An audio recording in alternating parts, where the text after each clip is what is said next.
इस वीडियो के पार्ट 1 में हमने 3 टॉपिक कवर करे थे, Ashgabat agreement, Marrakesh pact and the assumption island. बाकी के 3 टॉपिक हम इस वीडियो में कवर देखते हुए चलेंगे। Gulf cooperation council, Eurasian economic union and the G7 देशों के बारे में। इंटरनेशनल एग्रीमेंट जो हमारे डिफरेंट कॉन्टिनेंट्स में हैं, हम इस वीडियो में वो चीज कवर करते हुए चलेंगे। हालांकि हमें लगती है बहुत ईजी है, हमें लगता है कि हमें सब आता है, बट एट द एंड हम पेपर में ये फिर गलत करके आ जाते हैं। सो हम इस वीडियो में उसको थॉरोली कवर करते हुए चलेंगे। उसमें कितने मेंबर्स हैं, कौन कौन से उनके रूट्स फॉलो करे जाते हैं, प्रॉपर उनमें उनके पर्पस क्या है उनका बनाना। पहला हमारा टॉपिक है गल्फ कोऑपरेशन काउंसिल। ये एक अरब देशों तरह का इंटर गवर्नमेंटल यूनियन है जिसमें Bahrain, Kuwait, Oman, Qatar, Saudi Arabia and the UAE ये 6 देश आते हैं। वहीं इसके हेडक्वार्टर रियाद सऊदी अरेबिया में है। इसकी स्थापना कब हुई थी? 25 मई 1981। बस ये आपको इंपॉर्टेंट याद रखना पड़ेगा गल्फ कोऑपरेशन काउंसिल के बारे में। इसके सारे देश मोनार्कीज हैं। मोनार्की उस स्टेट को कहा जाता है जहाँ पे राजा को रूल होता है। इनमें से 3 स्टेट्स में कॉन्स्टिट्यूशनल मोनार्कीज है, कतर, कुवैत, बहरीन। वहीं 2 में एब्सोल्यूट मोनार्कीज है जहाँ पे जैसे कि सऊदी अरेबिया एंड ओमान। बाकी एक स्टेट जो कि UAE है, वहाँ एक फेडरल मोनार्की है जिसमें 7 एमिरेट्स हैं। कोऑपरेशन काउंसिल ने कुछ अपने गोल्स भी सेट करे थे, जैसे कि कस्टम यूनियन जो 2003 में एस्टेब्लिश होगी, कॉमन मार्केट 2007 तक हो जाएगा एंड दी कॉमन करेंसी जो 2010 तक हो जाएगी। बट आज तक इन देशों की कोई भी कॉमन करेंसी नहीं है। यही कुछ फैक्ट्स है गल्फ कोऑपरेशन काउंसिल के जो आपको याद करके चलने हैं आने वाले एग्जाम्स में। आगे बढ़ने से पहले आप इस चैनल को बिल्कुल सब्सक्राइब कर सकते हैं अपनी नॉलेज को एनहेंस करने के लिए। कोई भी पॉलिटिकल साइंस और इंटरनेशनल रिलेशंस के एग्जाम में ये चैनल आपका बिल्कुल ही हेल्पफुल रहेगा। तो आप बिल्कुल इस चैनल को सब्सक्राइब करिए and if you like the video please hit the subscribe button and like the video.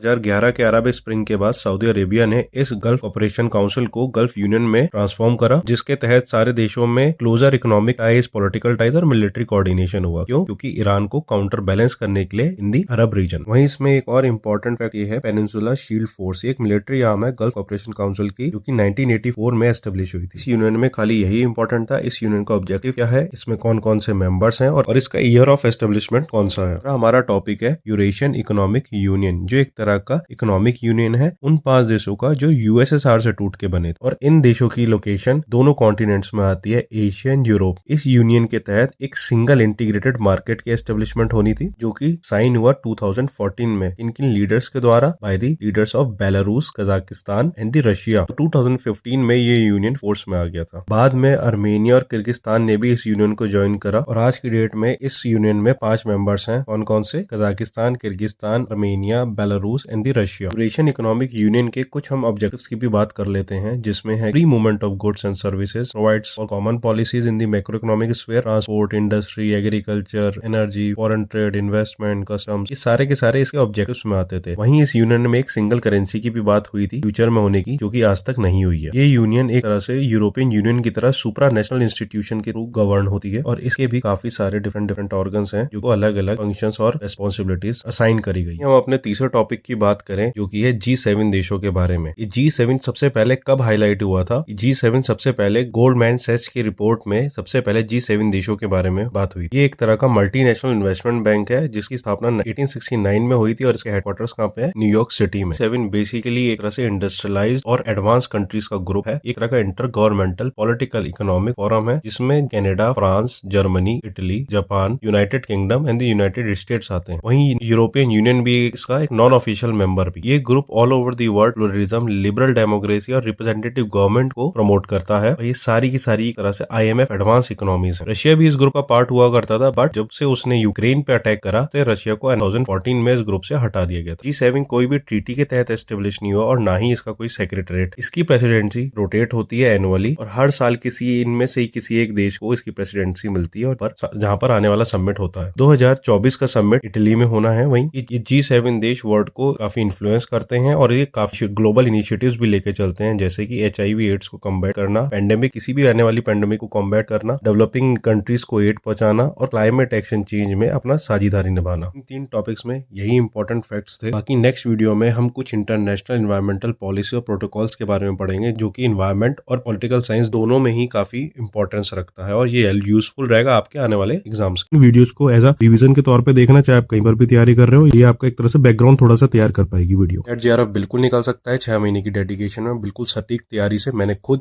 2 बार निकाल रखा है NET-JRF। पहली बार मैंने 206 नंबर स्कोर किए थे, देन सेकंड बार में मैंने 232 और इवन इस बार मैंने यूसेट में 238 नंबर भी स्कोर करे हैं। तो आप ऐसा नहीं है कि NET-JRF नहीं निकाल सकता, आप चाहे तो 3 महीने भी निकाल सकते हैं, बट उसके लिए आपको सटीक तैयारी करनी पड़ेगी। इन वीडियोस को 2 से 3 बार लगाइए, उसके बाद खुद भी अपना थॉरोली उस पर गूगल रिसर्च करिए ये जितना ज्यादा आपके पास फैक्ट्स होंगे उतना ईजी आपके पास होगा कि आप वहां पर मैच कर सकेंगे अपने प्रॉपर आंसर्स को के लिए। Again thank you so much, do hit the subscribe button for watching this video पसंद आई है तो लाइक जरूर करें और इसी तरह हमारे साथ इस नोट्स रिवीजन सीरीज में बने रहें। All the best and take